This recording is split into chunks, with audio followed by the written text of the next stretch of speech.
Antes da gente começar esse podcast, eu gostaria de lembrar a vocês que no dia 4 de agosto eu vou estar ministrando a Masterclass Como se tornar um profissional insubstituível. A ideia é compartilhar algumas histórias da minha experiência profissional, alguns insights, conhecimentos e experiências em geral de o que forma de verdade um profissional de excelência na área de tecnologia. Não vai estar só eu, vou trazer alguns convidados também, vou trazer pessoas que compartilham da mesma experiência que eu, que tiveram os seus momentos de entender que a parte técnica não é tudo quando a gente fala de desenvolvimento de carreira técnica profissional. Então se inscreve lá, o link está aí na descrição desse podcast, vocês vão gostar. E essa semana eu decidi abordar um tópico que já vem ficando na minha cabeça há um tempo. Há 3 anos atrás a gente teve o surgimento do ChatGPT, né? E aí com ele toda essa disrupção de inteligência artificial generativa. E desde então, essa pergunta ela vem sendo feita de novo e de novo e de novo, da forma como eu vou fazer aqui, ou então de uma maneira variada, mas que tem o mesmo significado. Será que a IA vai tomar o meu emprego? E até outras pessoas que nem perguntam, elas já afirmam que a IA vai tomar o emprego delas. Será mesmo? Eu acho que talvez a melhor forma de a gente explorar essa pergunta e ter condições de responder de uma forma muito mais analítica e precisa é olhando um pouquinho para a história. Porque a gente tem diversos exemplos de momentos na história da humanidade em que houve algum tipo de disrupção tecnológica significativa e a gente consegue avaliar como que as pessoas reagiram nesses momentos. Então vamos olhar um pouquinho para alguns desses exemplos. Aproximadamente 3.500 anos atrás a gente teve a roda, né? A roda ela foi um dos primeiros marcos de avanço tecnológico da nossa civilização. E aí as pessoas que trabalhavam com qualquer tipo de transporte de carga, de forma manual, obviamente, de forma braçal, elas tiveram que se adaptar se elas quisessem continuar progredindo e evoluindo nas suas carreiras, nos seus trabalhos, na sua parte laboral. E todos aqueles que não se adequaram, não aprenderam a trabalhar tendo essa tecnologia em volta das suas vidas, não conseguiram progredir. De novo, Revolução Industrial, mais ou menos ali entre séculos 17 e 19, chegam as máquinas a vapor, os teares mecânicos, e aqui uma grande quantidade de pessoas entrou em pânico, simplesmente porque era um momento de trabalho braçal absurdo e toda a indústria de fabricação dependia desse trabalho massal, que era manual, mecânico, demorado. As máquinas chegaram para trazer um nível de eficiência exponencial para isso. E as pessoas ou entraram em pânico achando que as máquinas iam substituí-los, ou então as pessoas se adaptaram, aprenderam a usar essas novas tecnologias a seu favor, aprenderam a mexer, aprenderam a consertar, a desenvolver, a aperfeiçoar. Então, todos esses processos de adaptabilidade permitiram com que essas pessoas pudessem evoluir e crescer junto com a tecnologia. Depois a gente teve a eletricidade e o processo de automação industrial no início do século XX. As linhas de montagem, a linha de montagem de Ford, a eficiência nos processos de fabricação, tudo isso trouxe uma revolução na forma como as pessoas trabalhavam. E aqui, assim como em todos os outros exemplos, o que se destacou mais foi a mão de obra qualificada. E aí a gente passa para a década de 50, entre década de 50 e década de 90, quando os primeiros computadores começaram a surgir. Outra disrupção tecnológica da nossa sociedade. Essa nova ferramenta, ela chega por todo o canto, desde laboratórios, empresas e até mesmo nas mesas das casas das pessoas.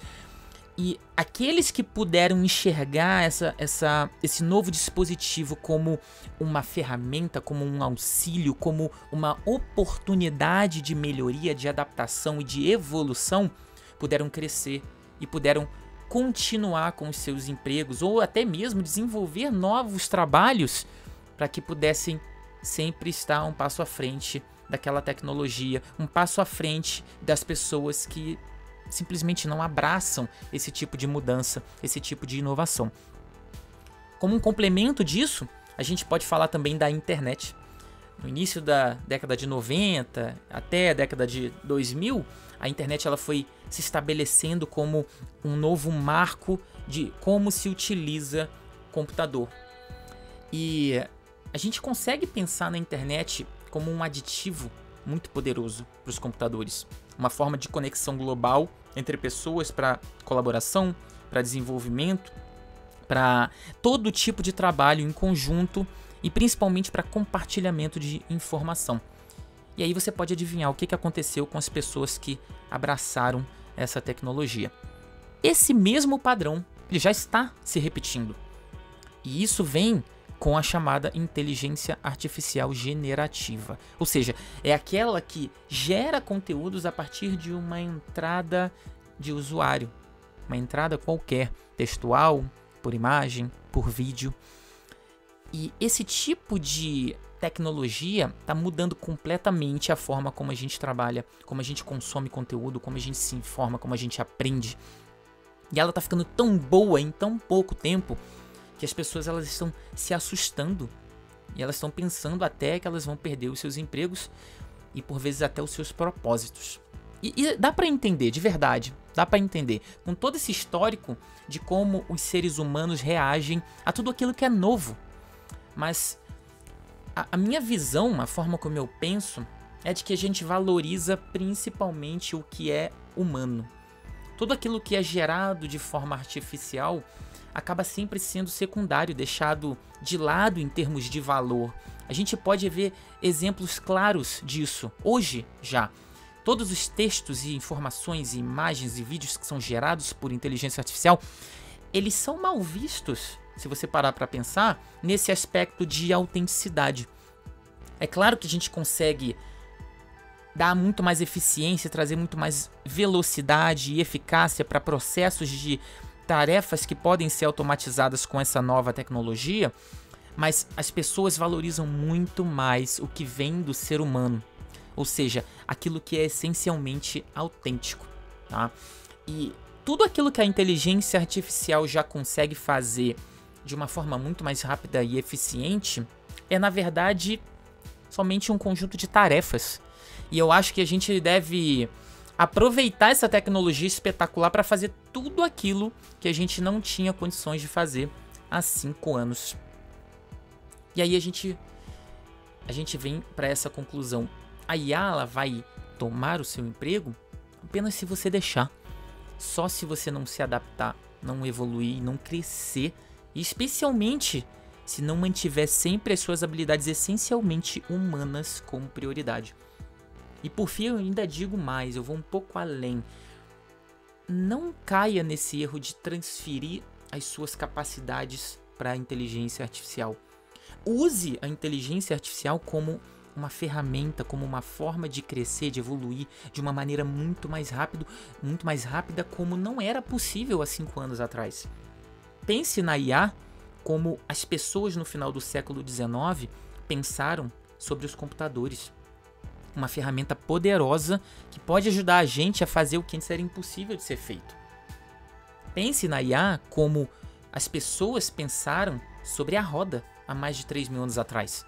Uma ferramenta que vai nos fazer evoluir e contribuir muito mais do que antes era possível. E aí, você gostou dessa minha visão sobre como que a inteligência artificial está moldando a forma como as pessoas trabalham? Deixa seus comentários lá nas redes sociais, comenta nas postagens no LinkedIn, manda mensagem para mim, tá? Eu acho que é interessante a gente ter sempre esse tipo de troca, esse tipo de debate. E agora eu quero trazer para vocês um pouquinho do que eu estou consumindo. Há umas semanas atrás, eu li um livro chamado O Método Socrático. Na verdade, ele é um livro prático, é um guia prático de como aplicar a forma de pensar que Sócrates utilizava. E aí, através dos diálogos de Platão e algumas outras fontes, o autor ele acaba extraindo alguns padrões na forma com que Sócrates conduzia os seus debates, as suas conversas e os seus questionamentos. Muito interessante, muito legal de se entender que mesmo naquela época, e principalmente porque a tecnologia ela não era tão proeminente assim, as pessoas elas confiavam, elas desenvolviam muito mais as suas capacidades analíticas. O que eu estou ouvindo ou assistindo? Também umas semanas atrás eu assisti ao episódio do The Diary of a CEO com Vinh Jiang. O Vinh ele é um dos melhores professores de comunicação que eu conheço e eu participei de uma turma live ao vivo do treinamento dele em dezembro do ano passado e foi uma das melhores experiências que eu tive na minha vida em termos de aprendizado e de aprendizado online. Esse treinamento dele mudou completamente a forma como eu enxergo comunicação de verdade. Por conta dele, hoje eu entendo que saber se comunicar de forma eficaz é uma hard skill, não é uma soft skill como muitas pessoas falam por aí. E eu trago também uma citação que me inspirou bastante essa semana. Eu relembrei, na verdade, que Vinh Jiang falou que a maioria das pessoas passa a vida inteira usando as suas vozes ao invés de tocá-las como um instrumento musical. Porque é isso que a nossa voz é. É um instrumento musical. A gente tem uma grande quantidade de similaridades na forma como a nossa voz funciona em comparação com qualquer outro instrumento. Principalmente instrumentos de corda, já que a nossa voz possui cordas também. E saber que a forma como eu me comunico tem um impacto gigantesco em como as pessoas recebem a minha mensagem foi um divisor de águas na minha evolução profissional. E saber principalmente que o como ele é tão importante quanto o que quando a gente se comunica. Beleza? Pessoal, muito obrigado por escutarem mais esse episódio do podcast da Level Up Tech. Assine a nossa newsletter.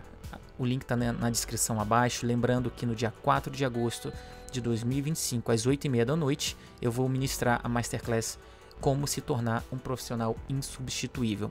Vocês vão gostar muito do conteúdo e das ofertas que eu vou trazer. Vai ter sorteio, inclusive, então se inscreve lá. Eu espero vocês no dia 4 e no próximo episódio. Valeu!